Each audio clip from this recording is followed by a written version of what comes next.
L'obéissance est extrêmement importante pour nous. Notre obéissance ne change pas Dieu,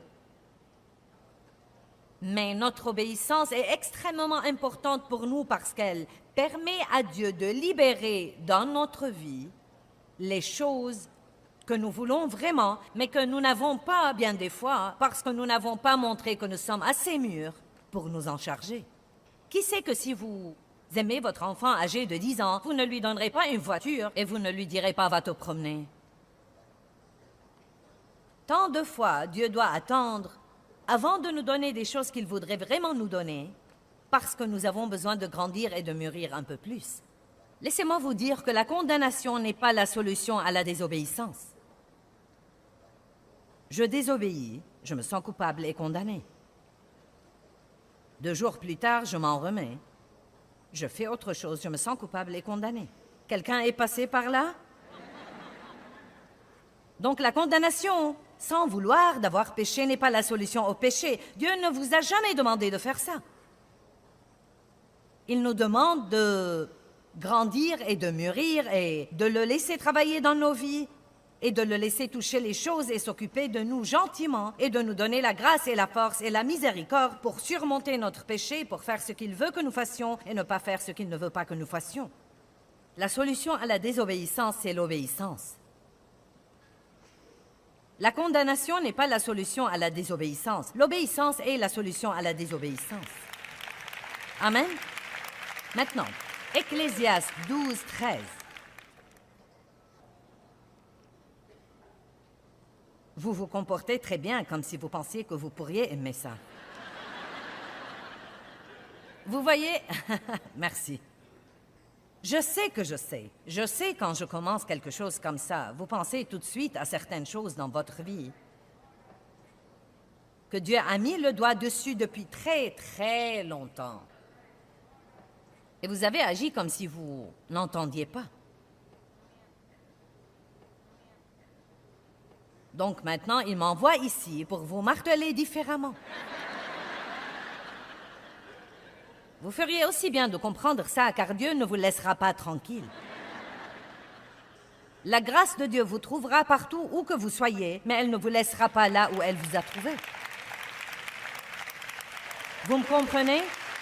Où que vous soyez, il n'y a pas une force si profonde que la grâce de Dieu ne peut pas vous trouver.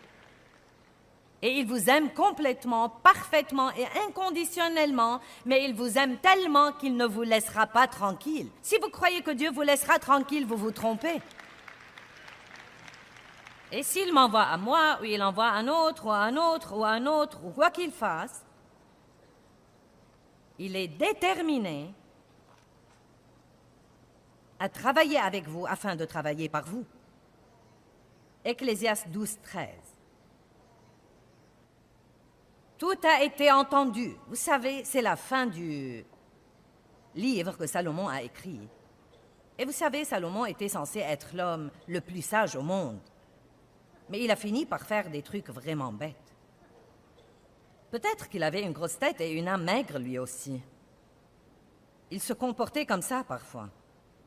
Donc il a tout essayé au monde pour être heureux, tout. Argent, maison, moutons, chèvres, tout ce qui le rendait heureux à l'époque. Concubines, femmes, vous savez, indéfiniment et sans arrêt. Il s'est tout acheté, il a construit des piscines, non mais il avait le tout. Et pourtant, il n'était pas heureux. Maintenant, faites attention à ça. C'est la fin du livre. Tout a été entendu. Voilà la fin du discours. Crains Dieu, révère-le et adore-le, sachant qu'il est. Numéro 1, Dieu est. Partout où que nous soyons, Dieu est. Il est partout, il voit tout. Et observe ses commandements, car c'est là tout l'homme, le but complet, initial de sa création, l'objet de la providence de Dieu. J'aime ça. La base de tout caractère, la base de tout bonheur et l'ajustement de toutes les circonstances et conditions inharmonieuses sous le soleil est le devoir absolu de tout homme. Je pourrais faire toute une série à partir de ce seul verset. Il dit que l'obéissance est la base de tout caractère. Qu'est-ce que le caractère? C'est votre façon d'être, la façon dont vous réagissez chaque fois. Dieu a un caractère génial et il veut nous donner son caractère génial. Et le seul moyen d'acquérir son caractère et le développer en nous n'est autre que l'obéissance. Nous voyons ce que Dieu veut de nous, nous le faisons, cela change notre caractère. Et l'obéissance est la base, la source de tout bon et pieux caractère. C'est le devoir absolu de tout homme. Mais pour rester au niveau pratique, et je sais que vous aimez ça, il dit que tout ce qui est inharmonieux dans votre vie, c'est-à-dire tout ce qui ne va pas dans votre vie, l'obéissance est la solution à ça. Aussi simple que ça. Vous n'aviez pas besoin de faire 5 ans de suivi psychologique. Vous pouvez le faire, mais je peux vous épargner beaucoup d'argent en vous disant tout simplement, vous savez, ne me comprenez pas mal, certains ont besoin de ça, besoin de quelqu'un pour démêler des choses dans leur vie. Je n'essaie pas de dire des bêtises, mais je dis que nous choisissons beaucoup de fois de faire un suivi psychologique pendant 20 ans plutôt que de faire ce que dit la Bible. Allez, je prêche mieux que vous ne réagissez.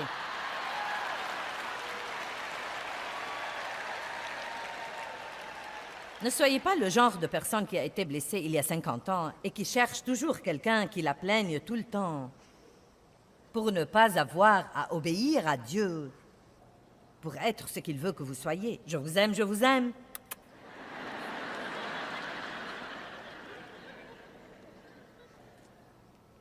Éphésiens 2:10, un merveilleux verset. Car nous sommes son ouvrage. C'est lui qui nous a fait, ayant été recréés en Jésus-Christ, régénérés, pour pouvoir faire les bonnes œuvres que Dieu a prédestinées et nous a préparées d'avance, et étant conscients de ce qu'il a préparé d'avance, afin que nous les pratiquions. Qui doit les pratiquer? Nous-mêmes. Dieu nous a arrangé une bonne vie à l'avance. Il a tout préparé pour nous. Nous sommes en fait nés pour cette bonne vie. Maintenant, nous devons nous y engager et vivre la bonne vie qu'il a arrangée d'avance et préparée pour que nous la vivions. Donc Dieu nous réserve une bonne vie. C'est un bon Dieu. Jésus est venu afin que nous ayons la vie et que nous en jouissions et que nous l'ayons abondamment, complètement jusqu'au débordement. S'il vous plaît, regardez l'obéissance d'une nouvelle façon. C'est le chemin vers la bonne vie que vous voulez. Ce n'est pas Dieu qui essaye de vous enlever quelque chose. Ce n'est pas Dieu qui essaye de vous donner quelque chose de difficile à faire. C'est Dieu qui vous apprend ce qui marche et ce qui ne marche pas dans votre vie. Que faites-vous quand vous avez des enfants? Vous passez toutes leurs jeunes années à leur apprendre à ne pas se faire mal, à ne pas faire des choses qui seront dangereuses pour eux, à avoir la meilleure vie qu'ils puissent avoir. Et c'est exactement ce que le Seigneur essaye de faire pour nous. Il essaye de nous apprendre à avoir la meilleure vie que nous puissions avoir. Dieu ne veut pas que vous soyez troublés et frustrés et pleins d'anxiété et inquiets et malheureux. Il ne veut pas que vous soyez fâchés et amers et pleins de ressentiments. Il veut que vous ayez la paix et la joie et la justice et une bonne vie sociale et beaucoup de ce dont vous avez besoin pour vous occuper de tous vos besoins. Il veut que vous puissiez aider les autres. Il veut que vous ayez de belles choses. Mais ça ne va pas vous arriver juste parce que vous allez à l'église et que vous ayez un autocollant et que vous avez des bijoux chrétiens et le t-shirt et tout ça, vous savez. Oh, Sir Joyce, j'aime tes sermons et j'ai tous tes livres. Et si je les côtoie, je pense, vous ne les avez évidemment pas lus.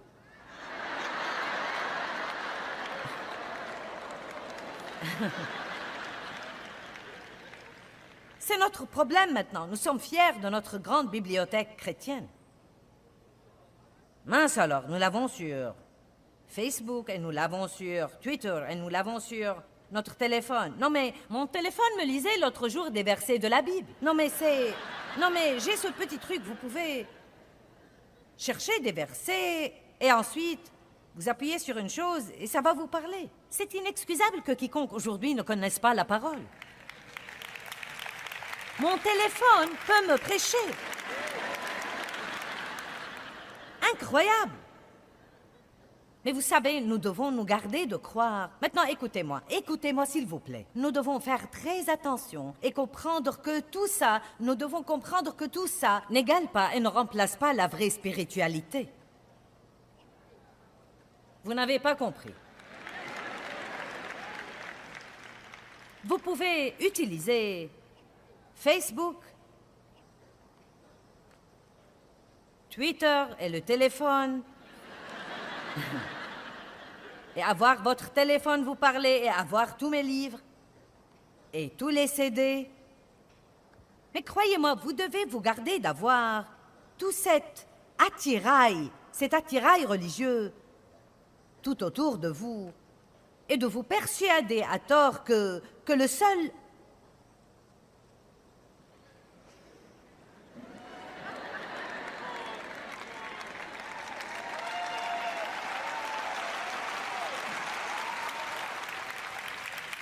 Le seul moyen de savoir que nous avons quelque chose, c'est de regarder ce que nous faisons.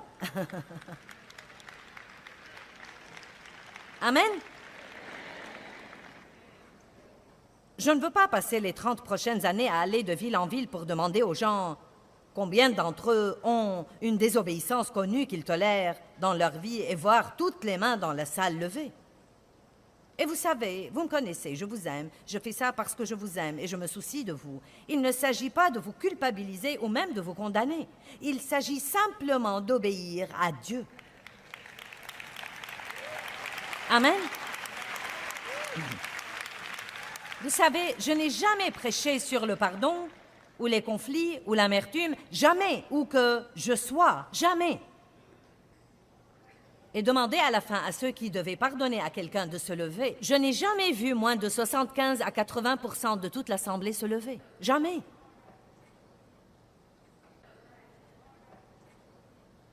Non, mais tout ce que je peux dire, c'est que nous devons grandir. Chacun d'entre nous a juste besoin de faire un engagement, mettre ça sur l'autel et dire « Dieu, je ne suis pas là pour me rendre heureux et vivre d'après ce que je veux, ce que je pense et ce que je ressens. » Je vais vous poser une question. Est-ce que vous sortez avec Jésus ou est-ce que vous êtes prêt à l'épouser?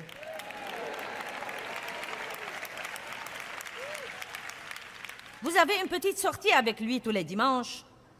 Une sortie qui dure 1 heure. Vous savez, nous ne supportons plus les longues réunions d'église désormais. Combien de temps ça va durer? Qu'est-ce que ça peut vous faire tant que ça change votre vie?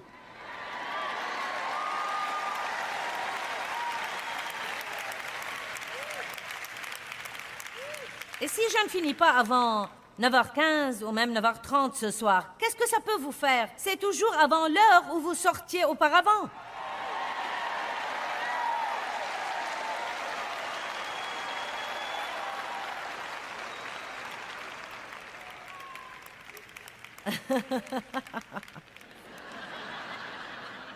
Nous devons nous réjouir de côtoyer les personnes qui aiment vraiment Dieu et d'être présents dans cette ambiance.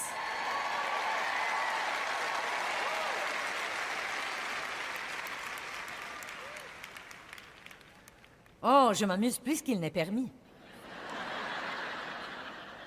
Dieu nous a demandé de faire un petit quelque chose comme avoir une bonne attitude. La Bible dit « Renouvelez votre attitude » tous les jours. Je vais vous lire 2 histoires sur l'attitude pour vous faire comprendre ce que je veux dire. Considérez l'expérience de Sidney J. Harris de Chicago Daily News. En marchant un soir avec un ami qui était un Quaker pour acheter un journal, le vendeur était impoli et froid quand il lui rendait la monnaie. Mais l'ami de Harris est resté poli et il l'a salué chaleureusement en quittant. Combien d'entre vous savent que c'est ce que Dieu nous demande de faire? 3 personnes, je suis encouragée. Combien d'entre vous savent que la Bible ne nous dit pas de traiter les autres tout à fait comme ils nous traitent, mais de les traiter comme nous aimerions être traités? Bien, c'est dans notre tête. Mais est-ce que ça a fait son chemin jusqu'ici? Tout ce que vous voulez que les hommes fassent pour vous, faites-le vous-même pour eux. Est-ce que cela a-t-il travaillé votre caractère? Ou êtes-vous toujours emporté par les émotions et quand quelqu'un est méchant avec vous, vous êtes méchant avec lui? Yep.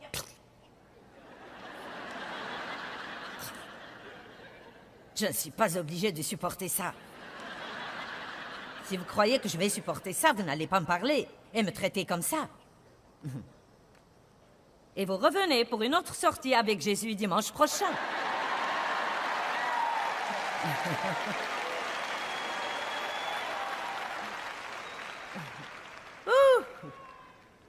Viens dans mes bras, je t'aime de l'amour du Seigneur.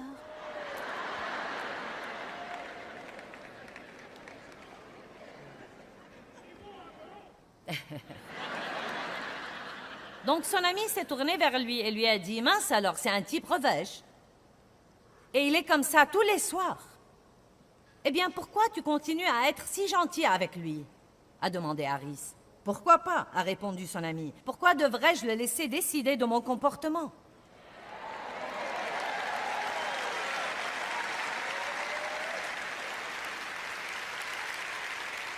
Si je vous disais ce soir, combien d'entre vous veulent la puissance de Dieu dans leur vie? Quelle est cette puissance, à votre avis?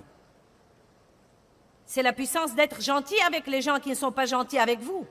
C'est la puissance de rester calme dans l'adversité. C'est la puissance de se contrôler soi-même.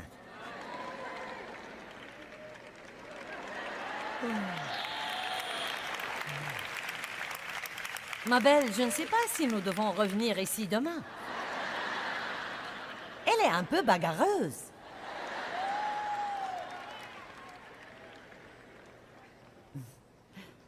Écoutez celle-là. L'attitude est un choix. Est-ce que vous vivez d'après le choix ou d'après les sentiments? C'est là. Arrêtez-vous et pensez-y calmement. Eh bien, pensez-y. Est-ce que vous vivez d'après le choix, d'après la décision, ou en remettant votre volonté à Dieu? Père, que ta volonté soit faite et non pas la mienne. Je te donne ma volonté. Je ne veux pas faire ça, mais je suis prête à le faire si c'est ta volonté. Dieu nous donne le libre arbitre, car si nous allons faire quelque chose comme il faut, nous devons avoir la volonté de le faire. Mais nous ne le faisons pas tout seuls par notre volonté. Sans lui, nous ne pouvons rien faire. Comprenez ça. Ne sortez pas d'ici pour dire « Dieu soit béni, je vais changer ». Vous ne le pourrez pas. Non, vous ne changerez pas. Mais vous pouvez dire « Dieu, de tout mon cœur, je veux commencer à faire ce que tu me dis de faire. S'il te plaît, Dieu, s'il te plaît, aide-moi. Lis-moi à l'autel et ne me relâche pas avant que je ne devienne obéissant. Fais ce que tu dois faire dans ma vie, mais ne me laisse pas comme ça. S'il te plaît, ne me laisse pas comme ça. » Dites 25 fois tous les jours à Dieu, « Sans toi, je ne peux rien faire. Dieu, aide-moi, aide-moi, aide-moi, aide-moi. » J'ai pensé à un moment donné de ma vie que je devenais une malade mentale. J'avais l'impression d'avoir passé 2 ans en ne cessant de dire « Aide-moi, aide-moi, aide-moi Dieu. Aide-moi, aide-moi. » Un jour, j'ai pensé « Pourquoi ai-je besoin de l'aide ?» Et j'ai pensé « Aide-moi, aide-moi Dieu. Aide-moi, aide-moi, aide-moi. » Non mais plus vous lisez, plus vous découvrez que c'est comme un miroir. Plus vous regardez là-dedans, plus vous voyez la saleté sur votre visage. Votre visage peut être tout sale, mais si vous ne vous regardez pas dans un miroir, vous pouvez aller ça et là sans même le savoir. Donc nous avons des miroirs pour voir, suis-je bien ou non? Eh bien, c'est ça le miroir. La Bible nous montre comment doit être notre âme, comment doit être notre vie, et vous ne devez pas être condamné si vous n'êtes pas à la hauteur en ce moment, mais vous devez vous diriger dans la bonne direction parce que Dieu compte sur vous.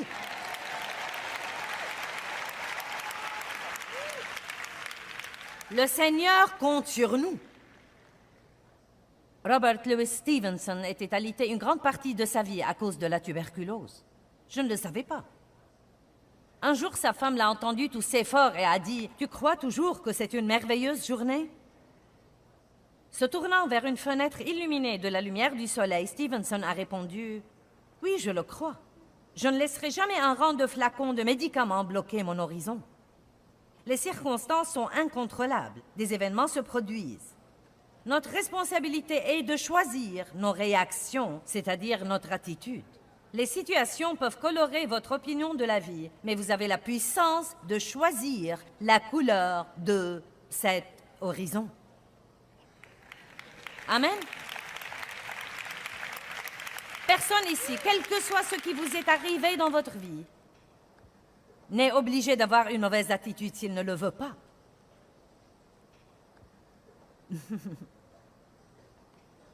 Personne ici n'est obligé d'avoir une mauvaise attitude. Personne n'est obligé de s'apitoyer sur son sort s'il ne le veut pas. Eh bien, c'est facile à dire. Tu ne sais pas ce que j'ai enduré dans ma vie. Tu ferais mieux de chercher une copie de mon témoignage intitulé « Une vie ». Avant de me dire que je ne sais pas ce que tu ressens, tu ferais mieux de l'écouter d'abord. Amen.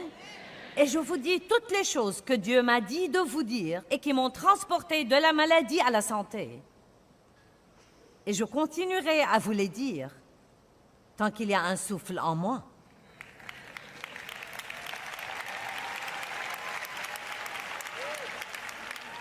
Dieu a un plan étonnant pour votre vie. Oh, bonté divine!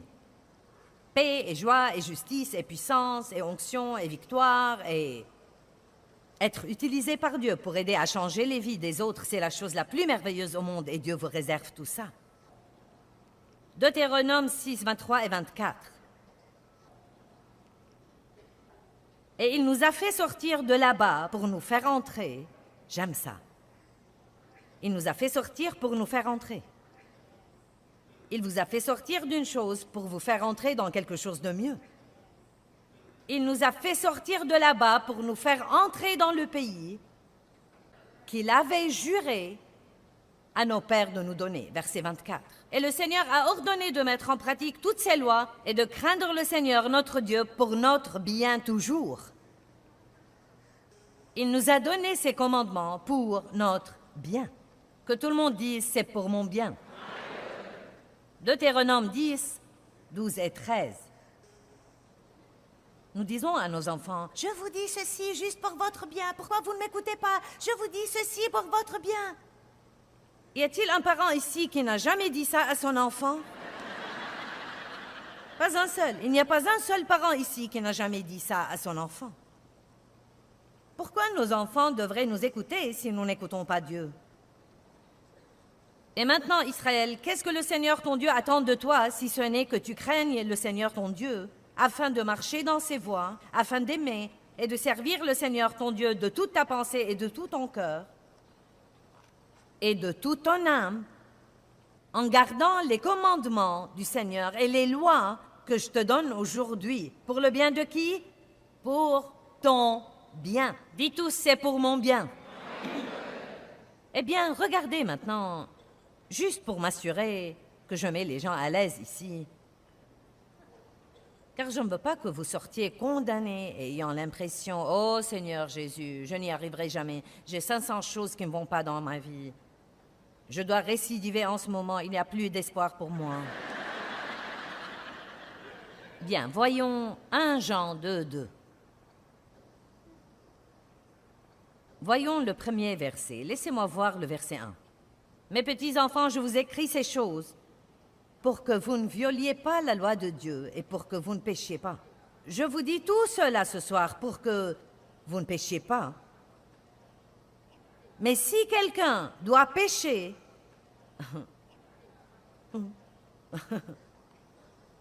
au cas où vous ne comprenez pas ça jusqu'à demain, nous avons un avocat.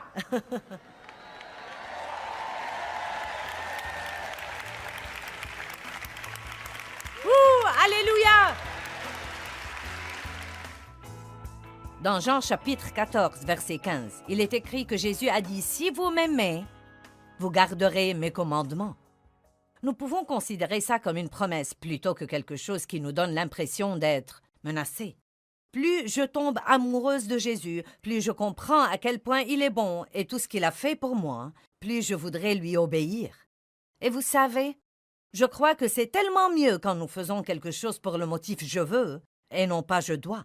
Vous pouvez faire quelque chose parce que vous sentez que vous devez le faire. Mais je sais, même dans ma relation avec mes enfants, que je veux qu'ils fassent des choses pour moi parce qu'ils veulent les faire, et non pas parce qu'ils se sentent obligés ou parce qu'ils doivent les faire. Donc pensez comme ça quand vous luttez avec la désobéissance sur un certain plan, au lieu de faire de gros efforts. Pourquoi ne pas avoir plus les yeux sur Jésus, tomber profondément amoureux de lui, recevoir son amour pour vous, et l'obéissance sera le fruit naturel de cet amour que vous avez pour Dieu. Dieu nous réserve à nous tous une bonne vie et l'obéissance est vraiment le chemin pour y arriver.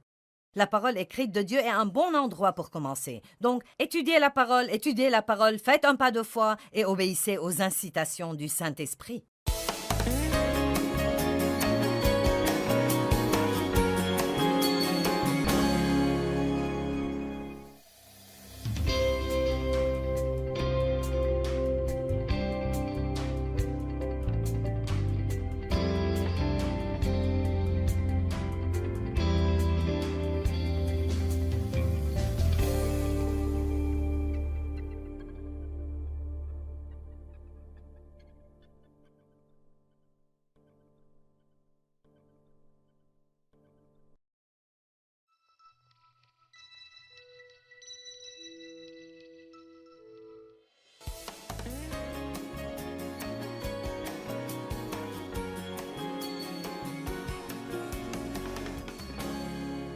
L'obéissance est extrêmement importante pour nous. Notre obéissance ne change pas Dieu, mais notre obéissance est extrêmement importante pour nous parce qu'elle permet à Dieu de libérer dans notre vie les choses que nous voulons vraiment, mais que nous n'avons pas bien des fois parce que nous n'avons pas montré que nous sommes assez mûrs pour nous en charger. Qui sait que si vous aimez votre enfant âgé de 10 ans, vous ne lui donnerez pas une voiture et vous ne lui direz pas « va te promener ». Tant de fois, Dieu doit attendre avant de nous donner des choses qu'il voudrait vraiment nous donner, parce que nous avons besoin de grandir et de mûrir un peu plus. Laissez-moi vous dire que la condamnation n'est pas la solution à la désobéissance. Je désobéis, je me sens coupable et condamné. 2 jours plus tard, je m'en remets. Je fais autre chose, je me sens coupable et condamné. Quelqu'un est passé par là? Donc la condamnation, sans vouloir d'avoir péché, n'est pas la solution au péché. Dieu ne vous a jamais demandé de faire ça. Il nous demande de grandir et de mûrir et de le laisser travailler dans nos vies et de le laisser toucher les choses et s'occuper de nous gentiment et de nous donner la grâce et la force et la miséricorde pour surmonter notre péché, pour faire ce qu'il veut que nous fassions et ne pas faire ce qu'il ne veut pas que nous fassions. La solution à la désobéissance, c'est l'obéissance. La condamnation n'est pas la solution à la désobéissance. L'obéissance est la solution à la désobéissance. Amen. Maintenant, Ecclésiaste 12, 13. Vous vous comportez très bien, comme si vous pensiez que vous pourriez aimer ça. Vous voyez? Merci. Je sais que je sais. Je sais quand je commence quelque chose comme ça. Vous pensez tout de suite à certaines choses dans votre vie que Dieu a mis le doigt dessus depuis très, très longtemps. Et vous avez agi comme si vous n'entendiez pas. Donc maintenant, il m'envoie ici pour vous marteler différemment. Vous feriez aussi bien de comprendre ça, car Dieu ne vous laissera pas tranquille. La grâce de Dieu vous trouvera partout où que vous soyez, mais elle ne vous laissera pas là où elle vous a trouvé. Vous me comprenez? Où que vous soyez, il n'y a pas une fosse si profonde que la grâce de Dieu ne peut pas vous trouver. Et il vous aime complètement, parfaitement et inconditionnellement, mais il vous aime tellement qu'il ne vous laissera pas tranquille. Si vous croyez que Dieu vous laissera tranquille, vous vous trompez. Et s'il m'envoie à moi, ou il envoie à un autre, ou à un autre, ou à un autre, ou quoi qu'il fasse, il est déterminé à travailler avec vous afin de travailler par vous. Ecclésiaste 12, 13. Tout a été entendu. Vous savez, c'est la fin du livre que Salomon a écrit. Et vous savez, Salomon était censé être l'homme le plus sage au monde. Mais il a fini par faire des trucs vraiment bêtes. Peut-être qu'il avait une grosse tête et une âme maigre lui aussi. Il se comportait comme ça parfois. Donc il a tout essayé au monde pour être heureux, tout. Argent, maison, moutons, chèvres, tout ce qui le rendait heureux à l'époque. Concubines, femmes, vous savez, indéfiniment et sans arrêt. Il s'est tout acheté, il a construit des piscines, non mais il avait le tout. Et pourtant, il n'était pas heureux. Maintenant, faites attention à ça. C'est la fin du livre. Tout a été entendu. Voilà la fin du discours. Crains Dieu, révère-le et adore-le, sachant qu'il est. Numéro 1, Dieu est. Partout où que nous soyons, Dieu est. Il est partout, il voit tout. Et observe ses commandements, car c'est là tout l'homme, le but complet, initial de sa création, l'objet de la providence de Dieu. J'aime ça. La base de tout caractère, la base de tout bonheur et l'ajustement de toutes les circonstances et conditions inharmonieuses sous le soleil est le devoir absolu de tout homme. Je pourrais faire toute une série à partir de ce seul verset. Il dit que l'obéissance est la base de tout caractère. Qu'est-ce que le caractère? C'est votre façon d'être, la façon dont vous réagissez chaque fois. Dieu a un caractère génial et il veut nous donner son caractère génial. Et le seul moyen d'acquérir son caractère et le développer en nous n'est autre que l'obéissance. Nous voyons ce que Dieu veut de nous, nous le faisons, cela change notre caractère. Et de l'obéissance est la base, la source de tout bon et pieux caractère. C'est le devoir absolu de tout homme. Mais pour rester au niveau pratique, et je sais que vous aimez ça, il dit que tout ce qui est inharmonieux dans votre vie, c'est-à-dire tout ce qui ne va pas dans votre vie, l'obéissance est la solution à ça. Aussi simple que ça. Vous n'aviez pas besoin de faire 5 ans de suivi psychologique.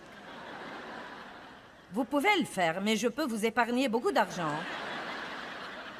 en vous disant tout simplement, vous savez, ne me comprenez pas mal, certains ont besoin de ça, besoin de quelqu'un pour démêler des choses dans leur vie. Je n'essaie pas de dire des bêtises, mais je dis que nous choisissons beaucoup de fois de faire un suivi psychologique pendant 20 ans plutôt que de faire ce que dit la Bible. Allez, je prêche mieux que vous ne réagissez.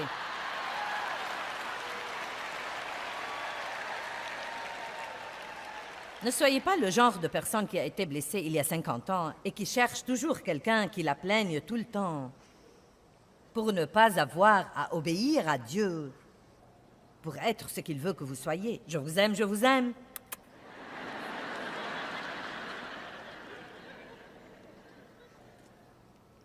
Éphésiens 2:10, un merveilleux verset. Car nous sommes son ouvrage. C'est lui qui nous a fait, ayant été recréés en Jésus-Christ, régénérés, pour pouvoir faire les bonnes œuvres que Dieu a prédestinées et nous a préparées d'avance, et étant conscients de ce qu'il a préparé d'avance, afin que nous les pratiquions. Qui doit les pratiquer? Nous-mêmes.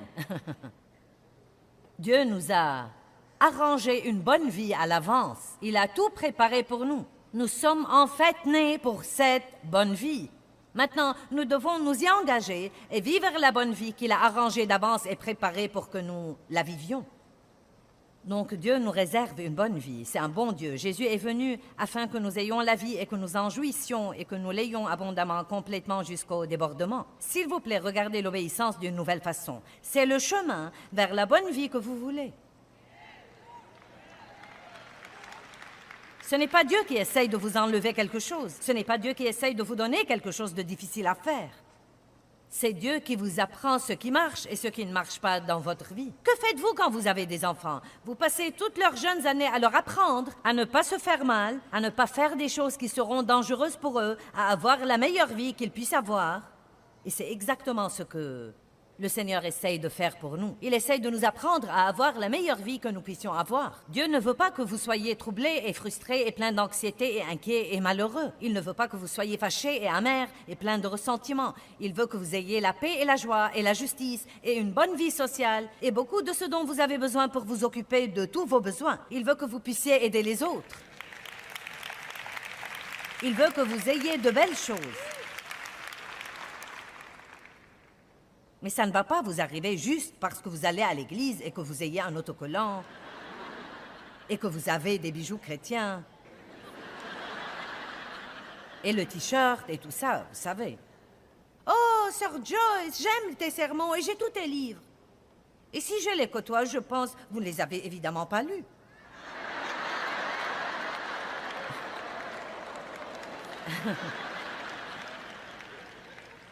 C'est notre problème maintenant. Nous sommes fiers de notre grande bibliothèque chrétienne. Mince alors, nous l'avons sur Facebook et nous l'avons sur Twitter et nous l'avons sur notre téléphone. Non mais, mon téléphone me lisait l'autre jour des versets de la Bible. Non mais j'ai ce petit truc, vous pouvez chercher des versets et ensuite vous appuyez sur une chose et ça va vous parler. C'est inexcusable que quiconque aujourd'hui ne connaisse pas la parole. Mon téléphone peut me prêcher. Incroyable. Mais vous savez, nous devons nous garder de croire. Maintenant, écoutez-moi s'il vous plaît. Nous devons faire très attention et comprendre que tout ça, nous devons comprendre que tout ça n'égale pas et ne remplace pas la vraie spiritualité. Vous n'avez pas compris. Vous pouvez utiliser Facebook, Twitter et le téléphone. Et avoir votre téléphone vous parler et avoir tous mes livres et tous les CD. Mais croyez-moi, vous devez vous garder d'avoir tout cet attirail religieux tout autour de vous et de vous persuader à tort que le seul...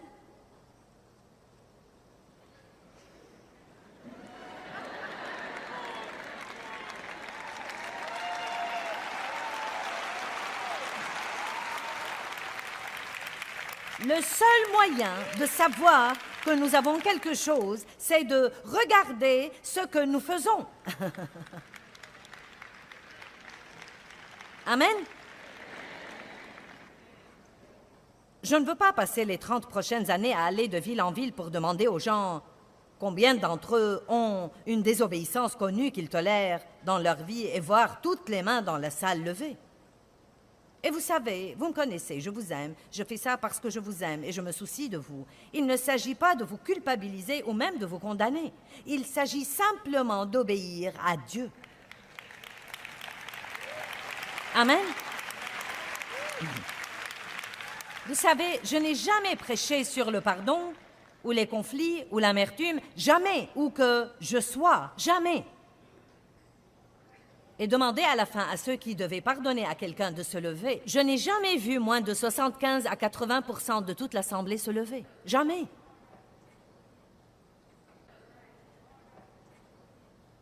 Non, mais tout ce que je peux dire, c'est que nous devons grandir. Chacun d'entre nous a juste besoin de faire un engagement, mettre ça sur l'autel et dire « Dieu, je ne suis pas là pour me rendre heureux et vivre d'après ce que je veux, ce que je pense et ce que je ressens. » Je vais vous poser une question. Est-ce que vous sortez avec Jésus ou est-ce que vous êtes prêt à l'épouser?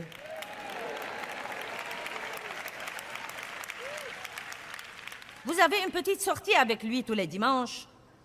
Une sortie qui dure 1 heure. Vous savez, nous ne supportons plus les longues réunions d'église désormais.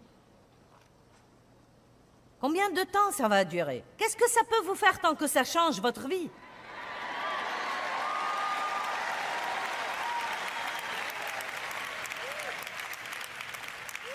Et si je ne finis pas avant 9h15 ou même 9h30 ce soir, qu'est-ce que ça peut vous faire? C'est toujours avant l'heure où vous sortiez auparavant.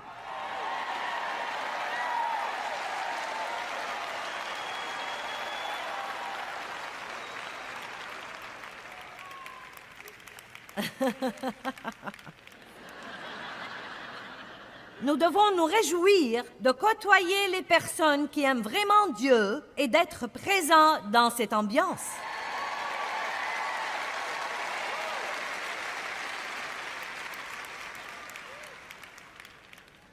Oh, je m'amuse plus qu'il n'est permis. Dieu nous a demandé de faire un petit quelque chose comme avoir une bonne attitude. La Bible dit « Renouvelez votre attitude tous les jours. » Je vais vous lire 2 histoires sur l'attitude pour vous faire comprendre ce que je veux dire. Considérez l'expérience de Sidney J. Harris de Chicago Daily News. En marchant un soir avec un ami qui était un Quaker pour acheter un journal, le vendeur était impoli et froid quand il lui rendait la monnaie. Mais l'ami de Harris est resté poli et il l'a salué chaleureusement en quittant. Combien d'entre vous savent que c'est ce que Dieu nous demande de faire? 3 personnes, je suis encouragée. Combien d'entre vous savent que la Bible ne nous dit pas de traiter les autres tout à fait comme ils nous traitent, mais de les traiter comme nous aimerions être traités? Bien, c'est dans notre tête. Mais est-ce que ça a fait son chemin jusqu'ici? Tout ce que vous voulez que les hommes fassent pour vous, faites-le vous-même pour eux. Est-ce que cela a-t-il travaillé votre caractère? Ou êtes-vous toujours emporté par les émotions et quand quelqu'un est méchant avec vous, vous êtes méchant avec lui? Yep.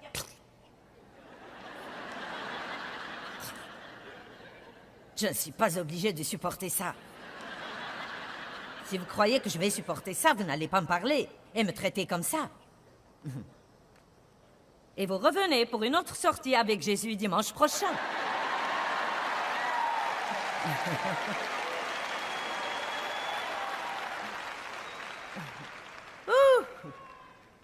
Viens dans mes bras, je t'aime de l'amour du Seigneur.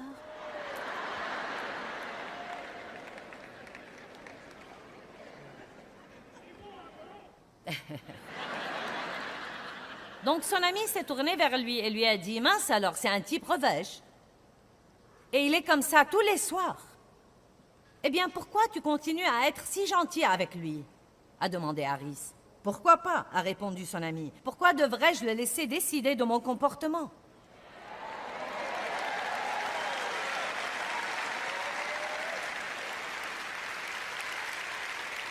Si je vous disais ce soir, combien d'entre vous veulent la puissance de Dieu dans leur vie? Quelle est cette puissance, à votre avis? C'est la puissance d'être gentil avec les gens qui ne sont pas gentils avec vous. C'est la puissance de rester calme dans l'adversité. C'est la puissance de se contrôler soi-même.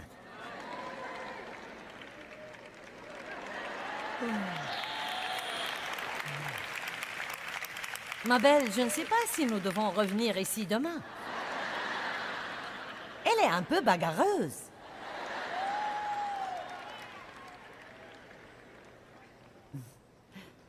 Écoutez celle-là. L'attitude est un choix.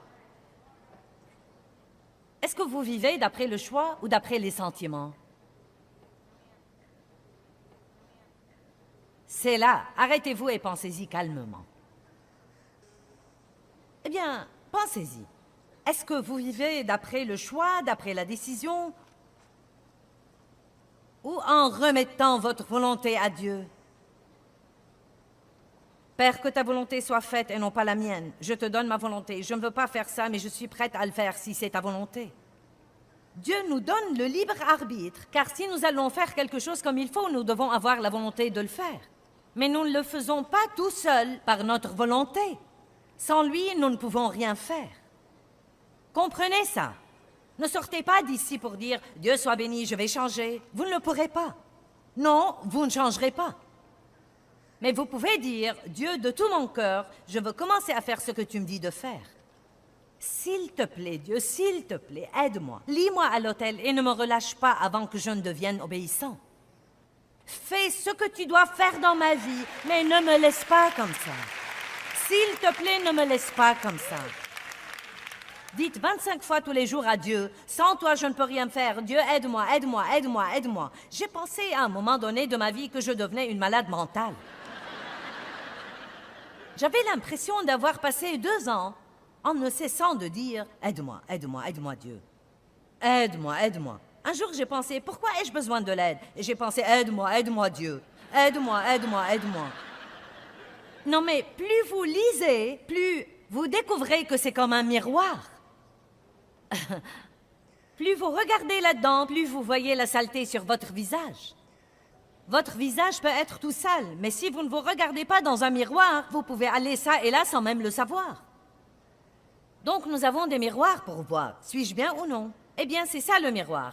La Bible nous montre comment doit être notre âme, comment doit être notre vie, et vous ne devez pas être condamné si vous n'êtes pas à la hauteur en ce moment, mais vous devez vous diriger dans la bonne direction parce que Dieu compte sur vous.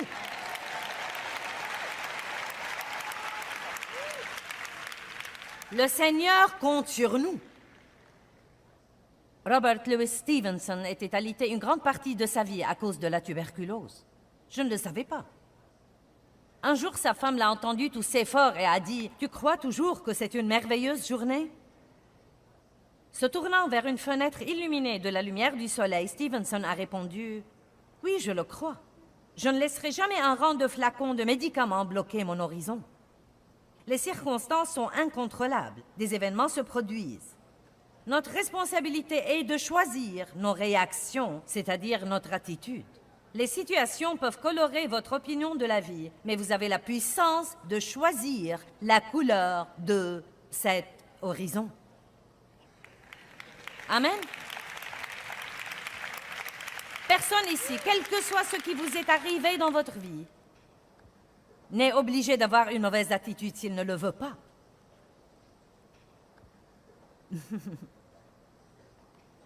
Personne ici n'est obligé d'avoir une mauvaise attitude. Personne n'est obligé de s'apitoyer sur son sort s'il ne le veut pas. Eh bien, c'est facile à dire. Tu ne sais pas ce que j'ai enduré dans ma vie. Tu ferais mieux de chercher une copie de mon témoignage intitulé « Une vie ». Avant de me dire que je ne sais pas ce que tu ressens, tu ferais mieux de l'écouter d'abord. Amen. Et je vous dis toutes les choses que Dieu m'a dit de vous dire et qui m'ont transporté de la maladie à la santé. Et je continuerai à vous les dire tant qu'il y a un souffle en moi.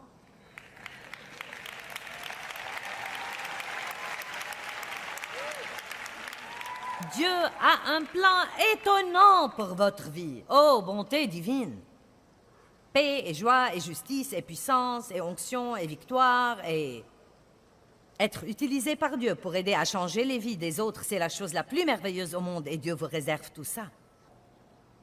Deutéronome 6, 23 et 24. Et il nous a fait sortir de là-bas pour nous faire entrer. J'aime ça. Il nous a fait sortir pour nous faire entrer. Il vous a fait sortir d'une chose pour vous faire entrer dans quelque chose de mieux.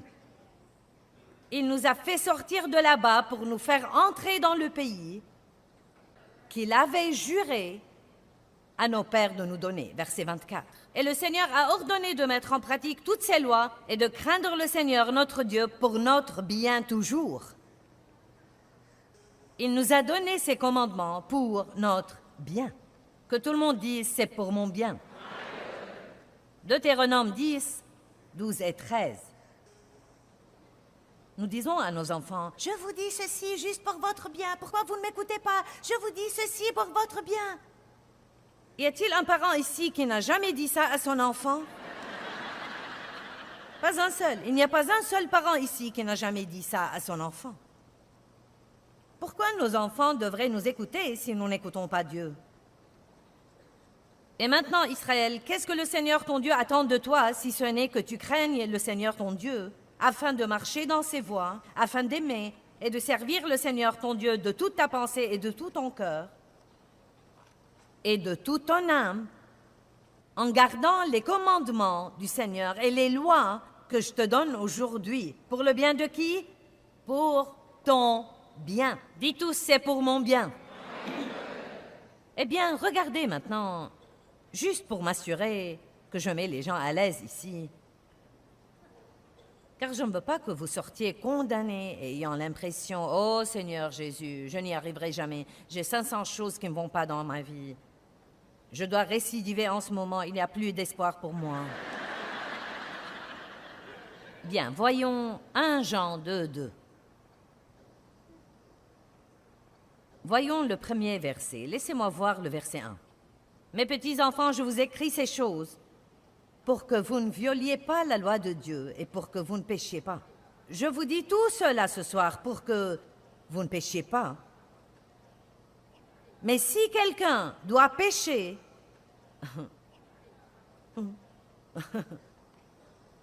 au cas où vous ne comprenez pas ça, jusqu'à demain. Nous avons un avocat.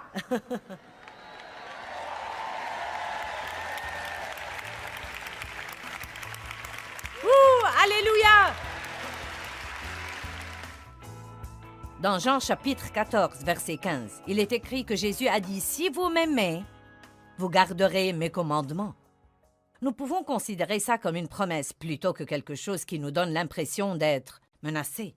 Plus je tombe amoureuse de Jésus, plus je comprends à quel point il est bon et tout ce qu'il a fait pour moi, plus je voudrais lui obéir. Et vous savez, je crois que c'est tellement mieux quand nous faisons quelque chose pour le motif « je veux » et non pas « je dois ». Vous pouvez faire quelque chose parce que vous sentez que vous devez le faire, mais je sais même dans ma relation avec mes enfants que je veux qu'ils fassent des choses pour moi parce qu'ils veulent les faire et non pas parce qu'ils se sentent obligés ou parce qu'ils doivent les faire. Donc pensez comme ça quand vous luttez avec la désobéissance sur un certain plan, au lieu de faire de gros efforts. Pourquoi ne pas avoir plus les yeux sur Jésus, tomber profondément amoureux de lui, recevoir son amour pour vous et l'obéissance sera le fruit naturel de cet amour que vous avez pour Dieu. Dieu nous réserve à nous tous une bonne vie et l'obéissance est vraiment le chemin pour y arriver. La parole écrite de Dieu est un bon endroit pour commencer. Donc, étudiez la parole, faites un pas de foi et obéissez aux incitations du Saint-Esprit.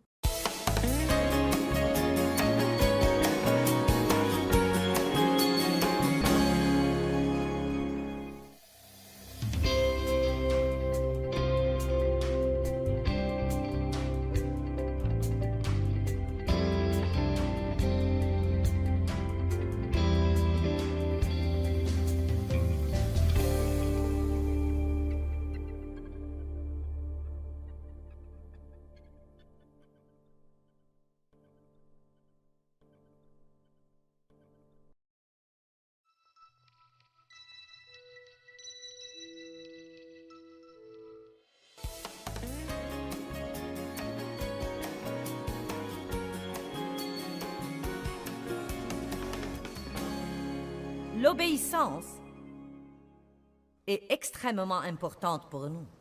Notre obéissance ne change pas Dieu, mais notre obéissance est extrêmement importante pour nous parce qu'elle permet à Dieu de libérer dans notre vie les choses que nous voulons vraiment, mais que nous n'avons pas bien des fois parce que nous n'avons pas montré que nous sommes assez mûrs pour nous en charger. Qui sait que si vous aimez votre enfant âgé de 10 ans, vous ne lui donnerez pas une voiture et vous ne lui direz pas « va te promener ». Tant de fois, Dieu doit attendre avant de nous donner des choses qu'il voudrait vraiment nous donner parce que nous avons besoin de grandir et de mûrir un peu plus. Laissez-moi vous dire que la condamnation n'est pas la solution à la désobéissance. Je désobéis, je me sens coupable et condamné. 2 jours plus tard, je m'en remets. Je fais autre chose, je me sens coupable et condamné. Quelqu'un est passé par là? Donc la condamnation, sans vouloir d'avoir péché, n'est pas la solution au péché. Dieu ne vous a jamais demandé de faire ça. Il nous demande de grandir et de mûrir et de le laisser travailler dans nos vies et de le laisser toucher les choses et s'occuper de nous gentiment et de nous donner la grâce et la force et la miséricorde pour surmonter notre péché, pour faire ce qu'il veut que nous fassions et ne pas faire ce qu'il ne veut pas que nous fassions. La solution à la désobéissance, c'est l'obéissance. La condamnation n'est pas la solution à la désobéissance. L'obéissance est la solution à la désobéissance. Amen. Maintenant, Ecclésiaste 12:13.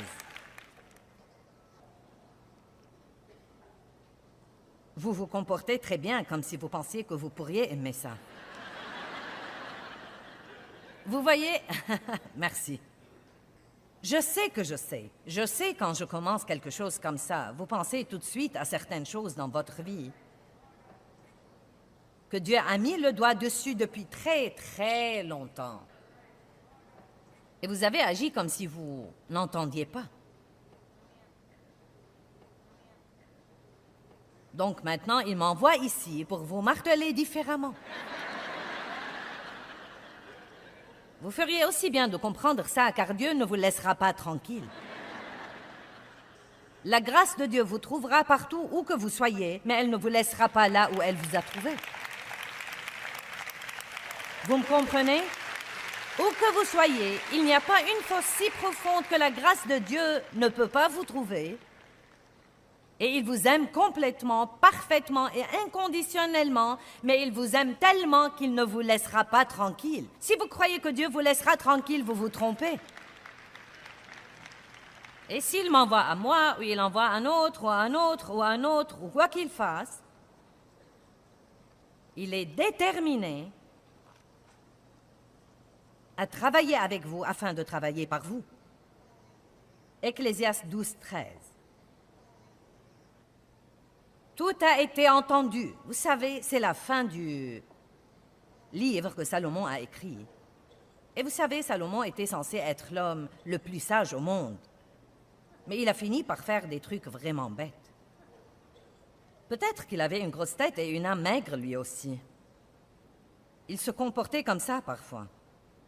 Donc il a tout essayé au monde pour être heureux, tout. Argent, maison, moutons, chèvres, tout ce qui le rendait heureux à l'époque. Concubines, femmes, vous savez, indéfiniment et sans arrêt. Il s'est tout acheté, il a construit des piscines, non mais il avait le tout. Et pourtant, il n'était pas heureux. Maintenant, faites attention à ça. C'est la fin du livre. Tout a été entendu. Voilà la fin du discours. Crains Dieu, révère-le et adore-le, sachant qu'il est. Numéro 1, Dieu est. Partout où que nous soyons, Dieu est. Il est partout, il voit tout. Et observe ses commandements, car c'est là tout l'homme, le but complet, initial de sa création, l'objet de la providence de Dieu. J'aime ça. La base de tout caractère, la base de tout bonheur et l'ajustement de toutes les circonstances et conditions inharmonieuses sous le soleil est le devoir absolu de tout homme. Je pourrais faire toute une série à partir de ce seul verset. Il dit que l'obéissance est la base de tout caractère. Qu'est-ce que le caractère? C'est votre façon d'être, la façon dont vous réagissez chaque fois. Dieu a un caractère génial et il veut nous donner son caractère génial. Et le seul moyen d'acquérir son caractère et le développer en nous n'est autre que l'obéissance. Nous voyons ce que Dieu veut de nous, nous le faisons, cela change notre caractère. Et de l'obéissance est la base, la source de tout bon et pieux caractère. C'est le devoir absolu de tout homme. Mais pour rester au niveau pratique, et je sais que vous aimez ça, il dit que tout ce qui est inharmonieux dans votre vie, c'est-à-dire tout ce qui ne va pas dans votre vie, l'obéissance est la solution à ça. Aussi simple que ça. Vous n'aviez pas besoin de faire 5 ans de suivi psychologique. Vous pouvez le faire, mais je peux vous épargner beaucoup d'argent en vous disant tout simplement, vous savez, ne me comprenez pas mal, certains ont besoin de ça, besoin de quelqu'un pour démêler des choses dans leur vie. Je n'essaie pas de dire des bêtises, mais je dis que nous choisissons beaucoup de fois de faire un suivi psychologique pendant 20 ans plutôt que de faire ce que dit la Bible. Allez, je prêche mieux que vous ne réagissez.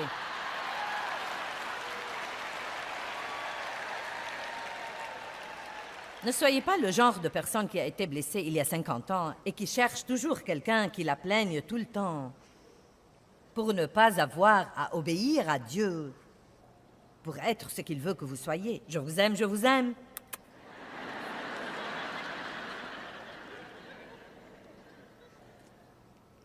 Éphésiens 2:10, un merveilleux verset. Car nous sommes son ouvrage, C'est lui qui nous a fait, ayant été recréés en Jésus-Christ, régénérés, pour pouvoir faire les bonnes œuvres que Dieu a prédestinées et nous a préparées d'avance, et étant conscient de ce qu'il a préparé d'avance, afin que nous les pratiquions. Qui doit les pratiquer? Nous-mêmes. Dieu nous a arrangé une bonne vie à l'avance. Il a tout préparé pour nous. Nous sommes en fait nés pour cette bonne vie. Maintenant, nous devons nous y engager et vivre la bonne vie qu'il a arrangée d'avance et préparée pour que nous la vivions. Donc Dieu nous réserve une bonne vie. C'est un bon Dieu. Jésus est venu afin que nous ayons la vie et que nous en jouissions et